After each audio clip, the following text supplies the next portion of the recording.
Hi, this is Beth Larson-Steckler. I am the Program Administrator of the Homeless Education Program, or McKinney Vento program. All districts complete the consolidated application annually to access their federal title funding. New for 2019-2020, the department has created a series of recorded presentations specific to each title program and/or topic pertaining to completion of the consolidated application. This presentation is specific to the McKinney Vento programming or the homeless section on the consolidated application. Two critical tips for completing the homeless section. Please involve the district homeless liaison in the completion of the section. If they have attended any professional development in the past year, we have discussed the consolidated application and they are knowledgeable and can be of a great assistance. Also, please involve the Title I coordinator or educator. All youth that are identified as homeless are automatically eligible for Title I services. Thus, it's important also to involve the Title I coordinator. A reminder, if the homeless liaison changes during the year, the North Dakota Department of Public Instruction HEP administrator or HEP administrator staff officer must be contacted to provide the name and contact information of the new liaison. Federal law indicates that the NDDPI must have an updated contact list posted on the website. This is a district's responsibility to notify NDDPI of any changes.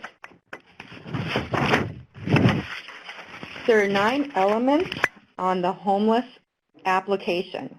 The first element is the name of the homeless or the information, contact information of the homeless children and youth liaison. The next is an assurance on participating in annual professional development. The third is Title I homeless staff. That information is filled out only if if Title I funds are utilized to pay for that position. Number of homeless students reported in STARS. This is automatically generated. Description of cross-coordination efforts. Provision of details on how funds are utilized. Indication of method for determining set-aside. A housing questionnaire assurance, and dispute resolution assurance. These all need to be filled out and completed even if you do not receive Title I funds.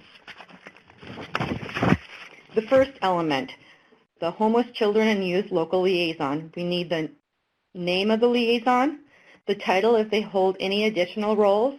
We need the phone number, their email. We also need you to check yes or no if it's the liaison's first year. This is critical because I will make contact with those in the first year. The second element is the professional development assurances. Liaisons are required to participate in or view 3 webinars and attend 1 face-to-face meeting or participate in 5 webinars per school year.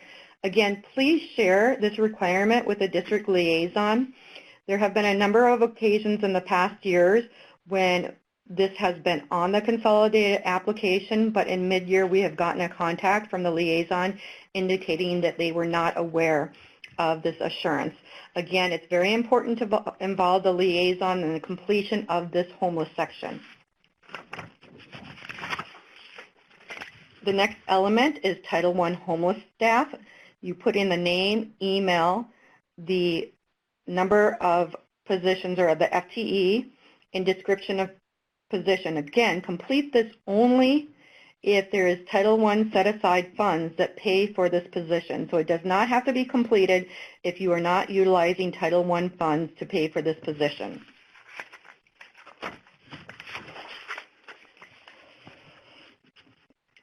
Next, the number of homeless students reported in STARS from the previous years. This will be automatically generated. You will not need to do anything here, but please look up and view how many youth that you have identified. I know the liaisons will be very aware of that, but as an administrator filling it out, make sure that you're familiar with the number that you have. Next, describe how cross-coordination is done, and this is very critical. We want a description of how cross-coordination is done between McKinney Vento and Title I regarding automatic eligibility and comparable services, ensuring program effectiveness, eliminating duplicated services, and reducing fragmentation of educational program. Again, if your liaison has attended any professional development over the last year, we have discussed this element, and they can be of a great help in completing this section. Next is using funds for homeless services. You need to provide details on how funds are used for the homeless services. There are 3 ways that they can be used. I know that there are 2 indicators on here that I've listed. The district will use Title I funds to provide additional allowable services to students experiencing homelessness. Districts that have identified 1 or more youth experiencing homelessness have to use Title I funds. That is something that you must do. It will be reviewed, and if you have 1 or more youth identified as experiencing homelessness from the previous year and you do not pick this, your application will not be accepted. Next, the district will use local funds to provide services for students experiencing homelessness. The third option is to check both of these, both Title I and local funds. There are some of the larger schools will use Title I and local funds. Descriptions on how these funds will be utilized based on the district's needs assessment. Again, liaisons are supposed to conduct an annual needs assessment with various school personnel and outside stakeholders. You should look at your data. You should look at the needs of the previous school year, and based on that, determine how those funds will be used. You will not be tied to that. For example, if a different need arises, you can utilize it a different way. We just need to know what you're looking at for this coming up year. Again, it's important that all districts that identified 1 or more youth experiencing homelessness in the 2018-2019 school year must choose Title I funds. Also, in the activity areas, the Title I funds must be reflected in those activities. There are 6 methods of determining set-aside. Method 1, and that is Title I funds, obtain a count of the number of children and youth experiencing homelessness as reported on STARS or to the district and multiply this number by the Title I Part A per pupil amount on your targeting spreadsheet. This is for the larger districts. They would utilize a spreadsheet. Method 2, Title I funds again. Obtain a count of the number of children and youth experiencing homelessness as reported on STARS or to the district and multiply this number by a minimum of 500 per pupil identified. Method 3, this is Title I funds. This is reserved for those that will receive a McKinney Vento grant.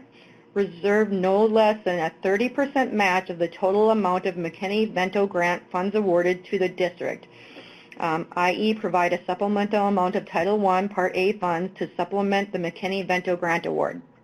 Method 4 is again Title I funds.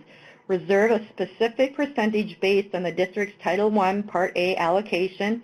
An example, a district may set aside between 1 and 5% of its total allocation. Method 5, again, Title I funds. Identify the needs of homeless children and youth and then fund accordingly by determining a figure of how much it costs to pay for services to homeless children and youth. For example, supplemental education services, materials, supplies for those services, costs associated with successful transition, etc. Method 4 is for those districts that have not identified youth as experiencing homelessness or that only utilize Title II funds. They are not awarded Title I funds. So it would be Method 6, local funds. Funding will be based on needs of individual experiencing homelessness. Again, only districts that have not identified children and youth experiencing homelessness can select Method 6. Also, those who only get Title II allocations. Finally, at the bottom of the homeless section, there's 2 insurances. One is that the district assures that there is housing questionnaire or residency questionnaire that is provided to all students. This should be provided at registration and when a new student enrolls. So there's an insurance there. There is also a dispute resolution insurance. This is an assurance that the dispute resolution you have is specific to the experience of homelessness. So it's not an all-inclusive dispute resolution, but again, specific to the experience of homelessness. That is all the sections in the homeless application of the consolidated application. If you have information or questions, you can contact myself, Beth Larson-Steckler. We have the information right there, or Kara Blackwood. Thank you very much.